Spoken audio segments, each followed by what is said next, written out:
முதலமைச்சர் விஜய் அவர்களோட உரையை வந்து எத்தனை பேர் கேட்டிங்கன்னு தெரில. அது வந்து நிஜமாவே வந்து எல்லாத்துக்குமே ஒரு ஒரு நம்பிக்கையூட்டும் விதமாக தான் அந்த ஸ்பீச் வந்து இருந்துச்சு. ஈவன் ஒரு காமன் மேனுக்கும் இல்லை வேறு கட்சியாக இருக்காங்க, ஏடிஎம்கே டிஎம்கே எந்த கட்சியாக இருந்தாலுமே வந்து இந்த ஃபஸ்ட்டு உரை வந்து எல்லாத்துக்குமே வந்து ஒரு ஒரு நம்பிக்கையூட்டுற விதமாக தான் இருந்துச்சு. ஏன்னா அவர் வந்துட்டு நான் வந்து மன்னர் பரம்பரையெல்லாம் இல்லை, நானும் வந்து சாதாரண ஒரு அசிஸ்டன்ட் டைரக்டருக்கு பிறந்த பையன்தான். ஸோ எனக்கும் வந்து வறுமைனா என்னன்னு தெரியும், பசினா என்னன்னு தெரியும் அப்படிங்கிற மாதிரிலாம் நிறைய சொல்லிவிட்டு எனக்கு நிறைய விமர்சனம் இருந்துச்சு. என் கூட சேர்ந்து என்னை ஆதரித்த எல்லாருமே வந்து அந்த விமர்சனத்தை வந்து எதிர்கொண்டீங்க.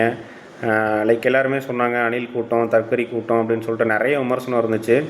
ஸோ அது எல்லாத்தையுமே வந்து விஜயும் எதிர்கொண்டார், ப்ளஸ் விஜய் ஆதரித்தவங்களும் எதிர்கொண்டாங்க. அது உண்மை தான். ஸோ இதெல்லாம் வந்து பொய்யாக்கி இன்றைக்கி வந்து நம்ம ஆட்சி அமைச்சிருக்கோம், இது ரொம்ப பெரிய விஷயந்தான் அப்படிங்கிற மாதிரி அவங்களுக்கெல்லாம் வந்து ஒரு ஒரு நன்றியை வந்து சொன்னார் எல்லாத்துக்கும். அதுக்கப்புறம் என்னென்னா, கஜானா வந்து காலியாக இருக்குது, 10 லட்சம் கோடி வந்து இப்போ வரைக்கும் கடன் இருக்குது தமிழ்நாட்டுக்கு. ஸோ வந்து நான் எங்கெங்கே என்ன இருக்குது என்ன இல்லை அப்படிங்கிறத வந்து நான் வந்து ஒரு வெள்ளை அறிக்கையாக உங்கள் எல்லாத்துக்கும் நான் கொடுப்பேன். நம்ம கவர்மெண்ட் வந்து ரொம்ப டிரான்ஸ்பரண்ட்டாக தான் இருக்கும். ஸோ மக்களோட ஒரு பைசா கூட எனக்கு வேணாம், அப்படி வந்து நான் எடுத்துக்க மாட்டேன், நான் வந்து நேர்மையாக இருப்பேன் அப்படிங்கிறத ஆட்சி அமைக்கிறதுக்கு முன்னாடியே கட்சி தொடங்கினப்பையும் அதான் சொன்னார். இப்போயும் அவர் அதை தான் சொல்லியிருக்காரு. ஸோ நடைமுறையில் இப்படியே இருப்பாங்களா, இருந்தால் நல்லது, இருக்காங்களான்னு பார்ப்போம். இன்னொன்று என்ன அப்படின்னு சொன்னால், எடப்பாடி அவர்களை வந்து கொஞ்சம் தாக்கி பேசியிருந்தார். யாரையாவது நான் இங்கேருந்து மீட் பண்ண போகிறேன் அப்படின்னு சொன்னால் முகத்தை மூடிட்டுலாம் போக மாட்டேன், எல்லாமே வந்து வெளிப்படையாக தான் நடக்கும், டிரான்ஸ்பரண்ட்டாக தான் இருக்கும் அப்படின்னு சொல்லிட்டு ஏடிஎம்கேவை கொஞ்சம் சாடி பேசின மாதிரி தான் இந்த பாயிண்ட்டு எனக்கு பட்டுச்சு. உங்களுக்கு எப்படிங்கிறத நீங்கள் கமெண்டில் சொல்லுங்கள். அதே மாதிரி அதுக்கப்புறம் என்ன சொன்னார்னா, நான் வந்து பொய்யான வாக்குறுதிகள் வந்து கொடுக்க மாட்டேன், நான் கொடுத்த வாக்குறுதிகளை நிறைவேற்றுறதுக்கும் எனக்கு கொஞ்சம் கால அவகாசம் மட்டும் கொடுங்க அப்படிங்கிற மாதிரி ஒரு ரெக்வஸ்ட்டாக தான் கேட்டிருக்காரு. இதை நம்ம வந்து எப்படி எடுத்துக்கிறது? ஸோ இவர் வந்து கொஞ்சம் டிலே பண்ணி தான் எல்லாத்தையும் செய்வாரா, உடனே செய்ய மாட்டாரா, அதுக்காக வந்து இப்போயே வந்து நம்மளை மென்டலாக ப்ரிப்பேர் ஆக வைக்கிறாரா அப்படிங்கிற மாதிரியும் இருந்துச்சு. இன்னொரு ஆங்கிளில் பார்த்திங்கன்னா, ஓகே இப்போ தான் வந்திருக்காரு, புதுசாக ஆட்சி அமைக்கிறாங்க, புது கவர்மெண்ட், ஸோ அதனால் அவங்களுக்கு கொஞ்சம் டைமும் தேவைப்படுமே அப்படிங்கிற மாதிரி 2 ஆங்கிள்லேயும் இருந்துச்சு. ஸோ கொஞ்சம் அவர் கேட்ட அந்த டைம் வந்துட்டு வேலிடான ரீசனாக தான் எனக்கு தோணுச்சு. ஸோ உங்களுக்கு எப்படி என்னங்கிறத வந்து நீங்கள் கமெண்டில் சொல்லுங்கள். அதுக்கப்புறம் வந்து போதைப்பொருள் ஒழிப்பு பற்றி பேசுனதை வந்துட்டு நிஜமாகவே வந்து கரெக்டு, ஃபஸ்ட்டு ஸ்பீச்லேயே வந்து இதை பற்றி பேசுகிறாரு அப்படிங்கிற மாதிரி தான் எல்லாத்துக்குமே இருந்திருக்கும். எனக்கும் அப்படி தான் இருந்துருச்சு.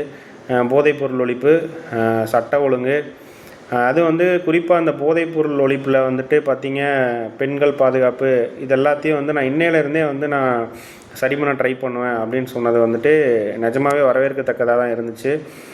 இன்னொன்று வந்து அவர் சொல்லியிருந்தார், சிறுபான்மை மக்களுக்கு வந்துட்டு நான் வந்து உற்ற தோழனாக இருப்பேன், அது ஹிந்து, கிறிஸ்டின், முஸ்லீம், அது யார், நம்மளோட அடிப்படை நாதமே வந்துட்டு பிறப்புக்கும் எல்லாம் உயிருக்கும் தான். ஸோ அதை வந்து நான் என்றைக்கும் மீற மாட்டேன் அப்படிங்கிற மாதிரி ஒரு நம்பிக்கையை கொடுத்துருந்தாரு. இன்னொன்று வந்துட்டு சாப்பாடு, மருத்துவம், கல்வி, தண்ணீர், இதெல்லாம் தான் வந்து அடிப்படையானது, இதெல்லாம் வந்து நான் எந்த காம்ப்ரமைஸும் பண்ண மாட்டேன்.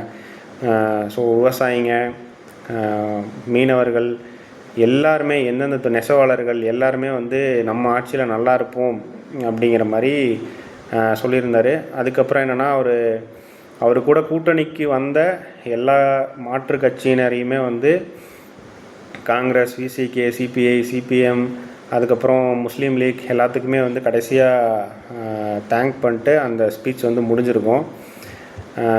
ஸோ எனக்கு பர்சனலாக வந்துட்டு ஓகே, ஒரு காமன் மேனாக இந்த ஸ்பீச் வந்து கொஞ்சம் நம்பிக்கை அளிக்கிற மாதிரி தான் இருந்துச்சு. இன்னொன்று மெயின் முக்கியமான விஷயம் அவர் என்ன சொன்னதுன்னா, சரி நம்ம ஜெயிச்சிட்டோம், நம்ம ஒரு இந்த தடவை வந்து ஒரு ஆட்டி பார்த்துடலாம் அப்படின்னு சொல்லிட்டு யாரும் தயவு செஞ்சு நினச்சிடாதீங்க, என் கூடவே இருந்தாலும் நான் வந்து அவங்கள சும்மா விட மாட்டேன், இன்கேஸ் நம்ம ஜெயிச்சிட்டோம், இந்த தடவை வந்து ஒரு ஆட்டி பார்த்துருவோம், விளையாண்டுடலாம், கொள்ளையடிச்சிடலாம் அப்படிங்கிற மாதிரி எண்ணம் ஏதாவது உங்கள் மனசில் இருந்துச்சுன்னா இப்பயே அதை வந்து தொடச்சி எரிஞ்சிருங்க அப்படின்னு சொல்லியிருந்தார். அவரோட கட்சிக்காரங்களே வந்து அவரோட எம்எல்ஏக்களையே அவரோட மினிஸ்டர்ஸையே வந்து இது டைரெக்டாக வான் பண்ண மாதிரி தான் இருந்துச்சு. ஸோ இது நிஜமாகவே ஒரு நல்ல விஷயமாக தான் எனக்கு தோணுச்சு. இது வரவேற்கத்தக்கதும் கூட. ஸோ இந்த ஸ்பீச்சில் வந்து பார்த்திங்கன்னு சொன்னால் பெருசாக குறை கண்டுபிடிக்கிற மாதிரியோ இல்லை வந்து விமர்சனம் பண்ணுற மாதிரியோ எதுவும் இல்லை. இந்த ஸ்பீச் வந்து எல்லாத்துக்குமே பிடிச்சிருக்கும். ஒரு நம்பிக்கை அளிக்கிற மாதிரி தான் இருந்துச்சு இந்த ஸ்பீச்சு. ஸோ இது எல்லாத்தையும் எப்படி செயல்முறைப்படுத்துகிறாங்க அப்படிங்கிறதெல்லாம் தான் வந்து கவர்மெண்ட் வந்து ரன் ஆகும். ஸோ உலகின் தலை சிறந்த சொல் வந்து செயல் அப்படின்னு சொல்லுவாங்க. இவர் சொல்லியிருக்காரு. ஸோ அடுத்து என்னென்னலாம் செய்ய போகிறாரு அப்படிங்கிறத வந்து பார்ப்போம். தேங்க்யூ.